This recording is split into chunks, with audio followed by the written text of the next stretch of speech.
Hello students, team summer हिल की ओर से मैं निरंजन कुमार आप सभी का वेलकम करता हूं। आप सभी का इंग्लिश ग्रामर क्लासेस में बहुत बहुत स्वागत है।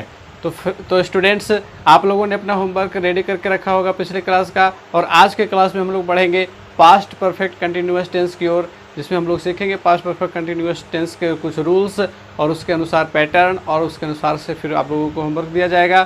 तो चलिए शुरू करते हैं आज का क्लास। पहले हम लोग पिछले क्लास का होमवर्क चेक करेंगे, उसके बाद फिर बढ़ेंगे आगे के क्लास में। तो पहला सेंटेंस है, मेरे स्टेशन पहुंचने से पहले ट्रेन खुल चुकी थी। तो यहाँ पे देखिए, ट्रेन खुल चुकी थी, ये पास्ट परफेक्ट टेंस का है। तो इसी हिस्से को पहले हम लोग ट्रांसलेट करेंगे, ठीक है। The train had left, leave का तीसरा रूप लेफ्ट, या स्टार्टेड भी लिख सकते हो आप, स्टार्टेड, ठीक है, खुल चुकी थी। Before I reached at the station, ठीक है। दूसरा सेंटेंस, उसके पूछने के पहले मैंने उत्तर बता दिया था। I had given the answer before he asked. तीसरा है, बच्चों के स्कूल पहुंचने से पहले घंटी बज चुकी थी। तो घंटी के बजने की क्रिया पहले हुई। द बेल रंग, रिंग मीन्स बजना, रिंग का तीसरा रूप रंग होता है। Before the children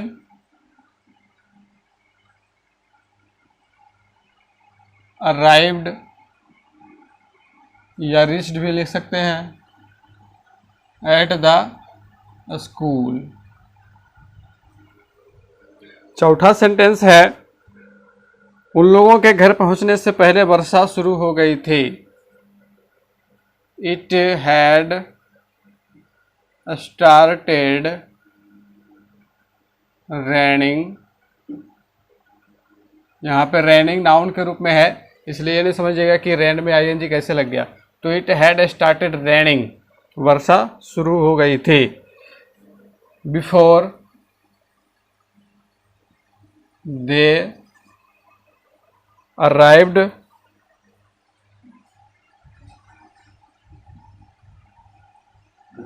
home. पांचवा है, उसके घर छोड़ने के पहले उसके पिताजी पहुंच चुके थे। His father had arrived before he left the home. छठा सेंटेंस है, सुबह होने के पहले मैं जग चुका था। I had awakened before it downed. सुबह हो गई, इट डाउन्ड, ठीक है। तो पास्ट इंडेफिनिट का रूल लगा वहां पे। सातवां है, मेरे वहां पहुंचने से पहले वह जा चुका था। ही हैड गोन, वह जा चुका था। He had gone before I reached there.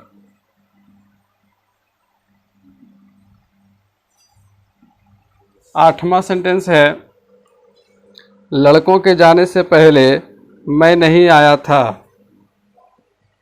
I had not come before the children, या बॉयज भी लिख सकते हैं, लड़के हैं। Before the boys went.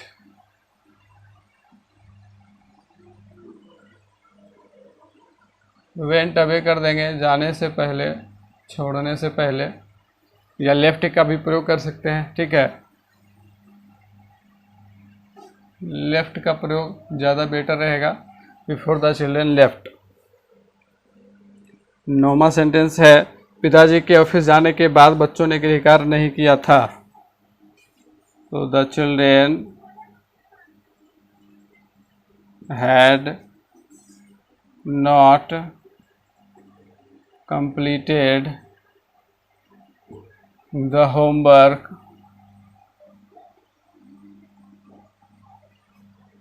यहाँ पे है बाद, तो after the father went to the office.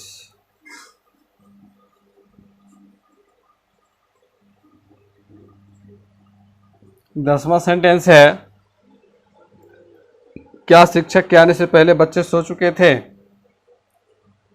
Had the children slept before the teacher came. तो ये रहा 10 ट्रांसलेट इनटू इंग्लिश का आंसर। उम्मीद है कि आप लोगों ने आंसर चेक कर लिया होगा और आपका सारा आंसर सही हुआ होगा। और इसके बाद का होमवर्क था होमोग्राफ्स लिखना। तो चलिए अब होमोग्राफ्स की ओर बढ़ते हैं। तो स्टूडेंट्स आइए देखिए दूसरा होमवर्क जो हमारा था होमोग्राफ से संबंधित था। आप लोगों को 20 होमोग्राफ्स मैंने लिखने के लिए दिए थे। तो होमोग्राफ्स का मतलब क्या होता है, आज जो लोग पहली बार क्लास देख रहे हैं उन लोगों के लिए मैं बता देना चाहता हूँ कि होमोग्राफ्स का मतलब होता क्या है। तो होमो का मतलब होता है सेम और ग्राफ का मतलब होता है राइटिंग, यानी कि लिखावट सेम हो, यानी कि सेम वर्ड हो, ठीक है। वर्ड जो होंगे वो सेम रहेंगे लेकिन उनका मीनिंग जो होगा वो डिफरेंट हो जाएगा, बट डिफरेंट मीनिंग, ठीक है।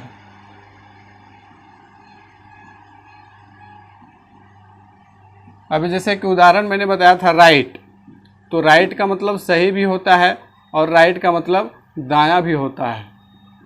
तो इसी तरह के वर्ड को होमोग्राफ्स कहते हैं जिनका एक से अधिक अर्थ होता है। तो कुल मिलाकर के 20 आप लोगों को होमोग्राफ्स लिखने थे। उम्मीद है कि आप लोगों ने लिखा होगा, सर्च भी किया होगा। चलिए आप लोगों के सुविधा के लिए मैं भी बता देता हूँ। प्रेजेंट, तो प्रेजेंट का एक मतलब होता है उपस्थित और दूसरा मतलब होता है उपहार।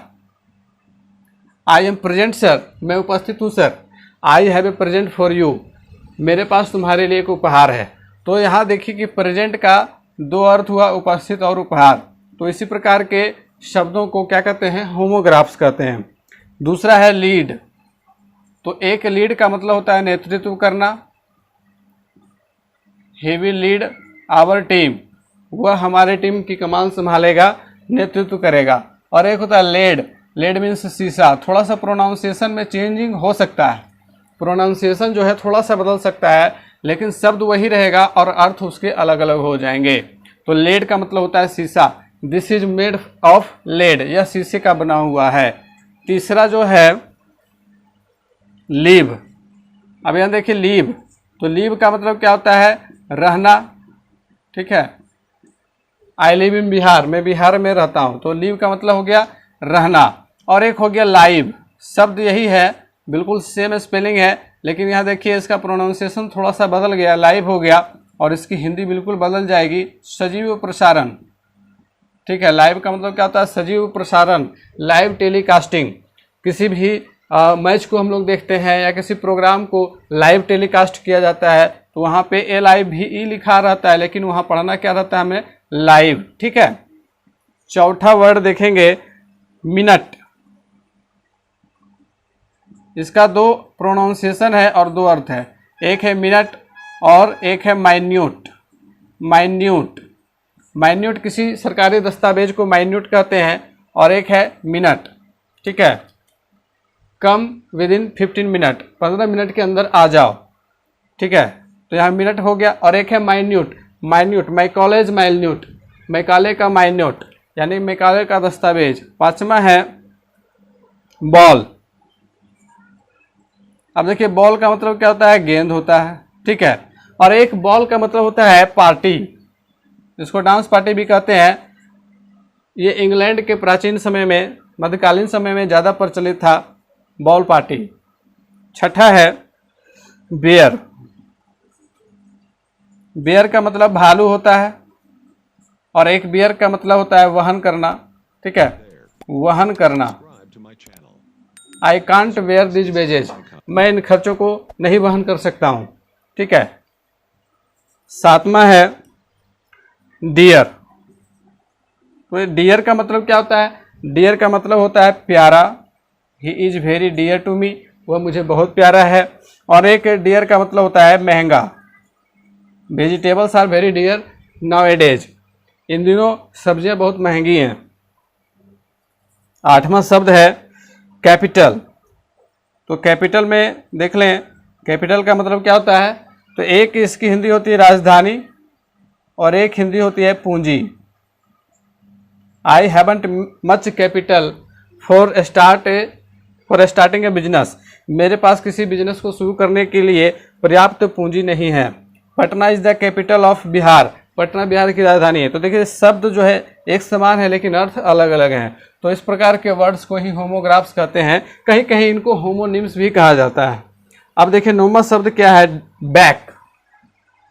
तो बैक का मीन्स क्या होता है? बैक मतलब पीठ, और बैक का मतलब पीछे भी होता है। कम बैक, पीछे आ जाओ, है ना। 10वां है ड्रॉप। तो देखिए ड्रॉप का मतलब होता है बूंद। लिटिल ड्रॉप्स ऑफ वाटर, आपने पोयम पढ़ा होगा। और एक ड्रॉप का मतलब गिरना। Mobile dropped from my hand, mobile मेरे हाथ से छूट कर गिर गया। 11वां है बैट। बैट मीन्स क्या होता है? तो बैट का मतलब एक होता है बल्ला, है ना, जिससे क्रिकेट खेला जाता है। और बैट का मतलब क्या होता है? चमगादड़। तो शब्द बिल्कुल सेम है लेकिन अर्थ बिल्कुल अलग है। 12वां देखें बैंक। बैंक का मतलब क्या होता है? तो बैंक का मतलब होता है किनारा। बैंक ऑफ द रिवर, नदी का किनारा। और एक बैंक जिसमें हम लोग पैसा जमा करते हैं। 13वां है बार। तो बार का मतलब छड़ होता है। बार का मतलब वो जो एडवोकेट्स का काउंसिल होता है, वकीलों का समूह होता है ना, तो उसको भी बार कहते हैं। 14वां वर्ड है कंपाउंड। अब देखिए कंपाउंड का मतलब क्या होता है? तो कंपाउंड का एक मतलब होता है यौगिक। आप लोगों ने पढ़ा होगा तत्व, यौगिक और मिश्रण। तो वहाँ पे कंपाउंड का मतलब क्या होता है? यौगिक। और एक कंपाउंड का मतलब होता है मिश्र वाक्य या संयुक्त वाक्य, है ना। मिश्र वाक्य नहीं कहेंगे, संयुक्त वाक्य, कंपाउंड सेंटेंस। दो या दो से अधिक वाक्यों का मिला हुआ रूप कंपाउंड सेंटेंस कहलाता है, संयुक्त वाक्य कहलाता है ना। उसके बाद है 15वां लेटर। अब देखिए लेटर का मतलब क्या होता है? तो लेटर का मतलब होता है एक पत्र होता है ना। आई राइट ए लेटर, मैं एक पत्र लिखता हूँ। और एक होता है अक्षर। There are 26 letters in English language, अंग्रेजी के भाषा में 26 अक्षर होते हैं। तो लेटर का मतलब पत्र और अक्षर। अब इसके बाद है नॉवेल। नॉवेल का मतलब उपन्यास, और साथ ही साथ नोवेल का मतलब उत्तम भी होता है। You have a novel idea, तुम्हारे पास एक उत्तम विचार है ना। आई रीड ए नॉवेल, मैं एक उपन्यास पढ़ता हूँ। तो यहाँ पे दोनों अर्थ अलग अलग हैं लेकिन वर्ड क्या है? वो सेम है। 17वां है रिंग। अब देखिए रिंग का मतलब होता है एक अंगूठी होती है, और रिंग मीन्स बजना, घंटी बज गई, द बेल रैंग। 18वां है राइट। राइट तो हो ही गया। फैन। फैन का मतलब क्या होता है? तो फैन का मतलब पंखा, और एक फैन का मतलब प्रशंसक। I am a great fan of Sachin Tendulkar, मैं सचिन तेंदुलकर का बड़ा प्रशंसक हूँ, है ना। There is a fan hanging over your head, तुम्हारे सिर के ऊपर एक पंखा लटक रहा है। तो यहाँ पे पंखा और प्रशंसक दोनों अर्थ अलग अलग हैं और शब्द एक ही है, फैन। 19वां वर्ड है कंडक्ट। कंडक्ट का मतलब क्या होता है? कंडक्ट का मतलब संयोजन करना, किसी कार्यक्रम का संयोजन करना, है ना। और कंडक्ट का एक मतलब होता है व्यवहार। I am very glad of your conduct, ठीक है। 20वां वॉल्यूम। अब देखिए वॉल्यूम का मतलब क्या होता है? वॉल्यूम का एक मतलब होता है आवाज और एक मतलब होता है आयतन, ठीक है। तो इस प्रकार से 20 होमोग्राफ्स कंप्लीट होते हैं। तो स्टूडेंट्स, आज के क्लास में हम लोग पास्ट परफेक्ट कंटिन्यूअस टेंस को समझेंगे, सीखेंगे। चलिए शुरू करते हैं। पास्ट परफेक्ट कंटिन्यूअस टेंस को जानते हैं कि पास्ट परफेक्ट कंटिन्यूअस टेंस होता क्या। तो आप लोगों को याद होगा कि प्रेजेंट परफेक्ट कंटिन्यूअस हम लोग पढ़ चुके हैं। तो प्रेजेंट परफेक्ट कंटिन्यूअस में क्या होता था कि वाक्य के अंत में ता रहा है ना, ता रहा है, ती रही है, ते रहे हैं इत्यादि लगा रहता था प्रेजेंट में। ये किसका है? तो प्रेजेंट परफेक्ट कंटिन्यूअस का है। तो प्रेजेंट परफेक्ट कंटिन्यूअस में है और पास्ट परफेक्ट कंटिन्यूअस में था, यही डिफरेंस है। ता रहा था, ती रही थी, ते रहे थे, है ना। तो ये सब जो है अगर जुड़े हुए हैं किसी वाक्य से तो वह वाक्य पास्ट परफेक्ट कंटिन्यूअस टेंस का हो सकता है, समझा जा सकता है उसको कि पास्ट परफेक्ट कंटिन्यूअस टेंस का वाक्य है ना। जैसे मैं पढ़ता रहा था, वह खेलता रहा था, सीता गाती रही थी, वे लोग टहलते रहे थे। तो इस तरह के जो सेंटेंस होंगे जिसमें ता रहा था, ती रही थी, ते रहे थे आदि लगा हुआ रहेगा, तो उसको हम लोग पास्ट परफेक्ट कंटिन्यूअस टेंस का वाक्य समझेंगे। क्लियर। अब बढ़ते हैं इसके रूल्स की ओर। तो हमारा जो रूल नंबर फर्स्ट होता है वो अफर्मेटिव सेंटेंस के लिए। तो अफर्मेटिव के लिए देखिए रूल क्या होता है। अफर्मेटिव सेंटेंस, तो अफर्मेटिव सेंटेंस के लिए रूल होगा इस प्रकार से, सब्जेक्ट प्लस, आप लोगों को याद होगा कि प्रेजेंट परफेक्ट कंटिन्यूअस टेंस का रूल क्या था? तो उसका रूल था सब्जेक्ट प्लस हैव या हैज, है ना। उसके बाद बिन का प्रयोग करते थे और फिर भी फोर का प्रयोग करते थे। तो ये हैव और हैज को हम लोग हैड में बदल देंगे और फिर इसके अलावा जो है कोई अंतर नहीं होने जा रहा है। सब्जेक्ट प्लस हैड प्लस बिन, इसके बाद भी फोर का ही प्रयोग करेंगे, उसके बाद ऑब्जेक्ट का प्रयोग करेंगे, फिर कॉम्प्लीमेंट यदि वाक्य में है तो कॉम्प्लीमेंट का प्रयोग करेंगे और फिर फोर या सिंस का प्रयोग, अगर टाइम ऑफ पीरियड दिया हुआ है वाक्य में तो फोर या सिंस का प्रयोग करेंगे प्लस टाइम देंगे। तो ये जो खंड होता है ये अगर वाक्य में समय सूचक शब्द दिया हुआ है, समय अवधि दी हुई है तब देना है, अन्यथा नहीं देना है। तो एक एग्जाम्पल ले लेते हैं, एग्जाम्पल से बिल्कुल क्लियर हो जाएगा कि कैसे बनेगा। वह किताब पढ़ता रहा था। एक सिंपल सा वाक्य लेते हैं, ठीक है, ताकि हम बिल्कुल बेसिक से समझ सकें। तो सब्जेक्ट देखिए ही है, ही, इसके बाद हैड का प्रयोग कर देना है, कर दिए, इसके बाद बिन लगा देना है, लगा दिए, इसके बाद वर्ब फोर है पढ़ना, तो he had been reading a book, ठीक है, वह किताब पढ़ता रहा था। बिल्कुल सिंपल से समझ में आ गया। अब इसी को चेंज करते हैं थोड़ा सा कि वह सुबह से किताब पढ़ता रहा था। अब यहाँ पे हमने ला दिया इसमें टाइम ऑफ पीरियड, सुबह से समय अवधि को डाल दिया। तो अब देखिए क्या होगा, he had been reading a book, यहाँ तक तो सेम होगा, लेकिन इसके बाद फोर या सिंस का प्रयोग प्लस टाइम। तो अकॉर्डिंग टू टाइम फोर या सिंस का प्रयोग करना है। तो मैंने आप लोगों को बताया था कि फोर या सिंस में से फोर और सिंस का प्रयोग किसके साथ होता है। तो सिंस का प्रयोग निश्चित समय से के अर्थ में होगा, है ना।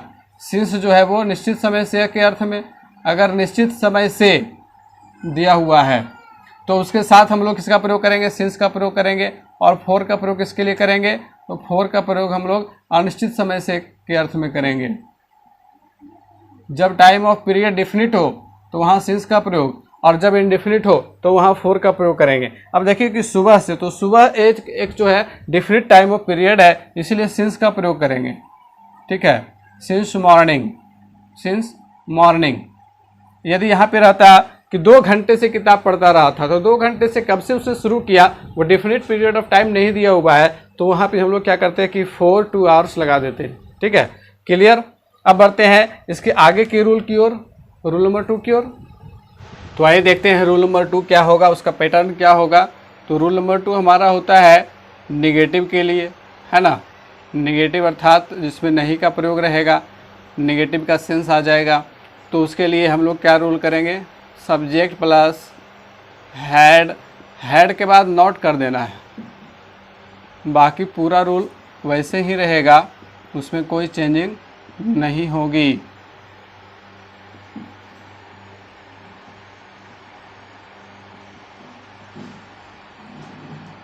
अब यहाँ देखेंगे, एक एग्जाम्पल से समझेंगे हम लोग।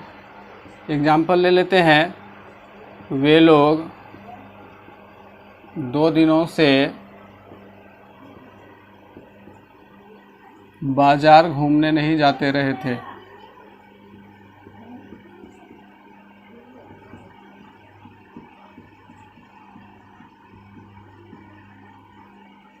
अब यहाँ देखेंगे कि सब्जेक्ट हमारा है वे लोग, तो दे, इसके बाद हैड, चूँकि वाक्य में नहीं का प्रयोग है तो नॉट का प्रयोग करेंगे। इसके बाद बिन का प्रयोग, फिर भी फोर। तो यहाँ देखिए वर्ब क्या है, जाते रहे थे, है ना, गोइंग।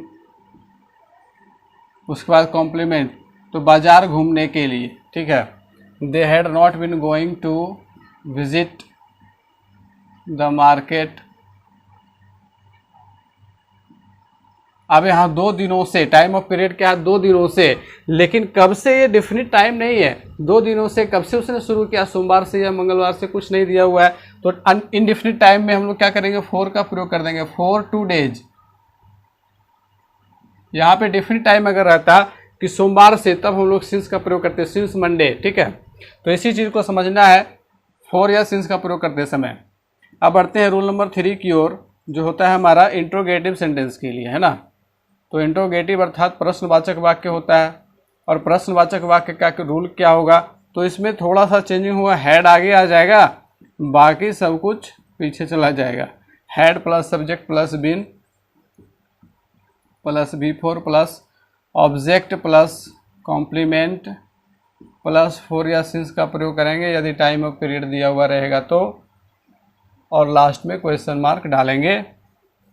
एक एग्जाम्पल देख लें। क्या तुम 1 महीने से व्याकरण पढ़ते रहे थे। अब यहाँ देखिए क्या इंट्रोगेटिव का आ गया, तो अब यहाँ हम लोग इसके अनुसार से चलेंगे। हैड यू बीन, पढ़ना, रीडिंग। ऑब्जेक्ट, ऑब्जेक्ट क्या है, व्याकरण, ग्रामर। 1 महीने से, अब यहाँ देखिए फिर से 1 महीना आ गया, यानी कि ये भी इनडिफिनिट टाइम ऑफ पीरियड है। कब से, जून जुलाई अगस्त अगर रहेगा तो वो डिफिनिट हुआ, और है 1 महीना तो ये इनडिफिनिट हो गया। तो यहाँ पे हम लोग क्या करेंगे, फॉर 1 मंथ। ठीक है, had you been reading grammar for 1 month. तो इस प्रकार से ये इंट्रोगेटिव सेंटेंस का कंप्लीट हुआ।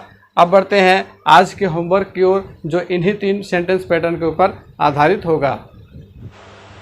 तो स्टूडेंट्स, आप लोगों का आज का होमवर्क ये रहा। आप लोग इसे नोट कर लेंगे स्क्रीनशॉट लेकर के, या फिर आप वीडियो को पॉज करके नोट कर सकते हो। उम्मीद है कि आप लोगों ने स्क्रीनशॉट ले लिया होगा। चलिए बढ़ते हैं अगले होमवर्क की ओर।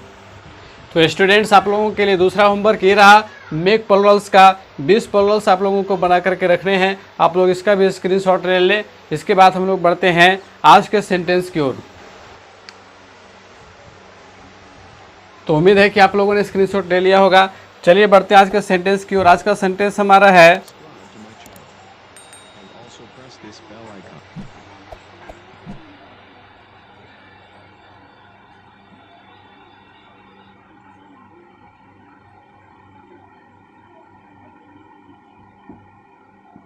Don't forget your days of struggle. अपने संघर्ष के दिनों को ना भूलें, क्योंकि ये आपको मजबूत बनाता है, ये आपको ज़मीन से जोड़े रखता है, ये आपको जीने की ताकत देता है। इसलिए मैंने इसे लिखा है don't forget your days of struggle. अपने संघर्ष के दिनों को ना भूलें। चलिए मिलते हैं फिर से अगले क्लास में। तब तक के लिए गुड बाय। हंसते रहिए, मुस्कुराते रहिए और मन लगाकर पढ़ते रहिए।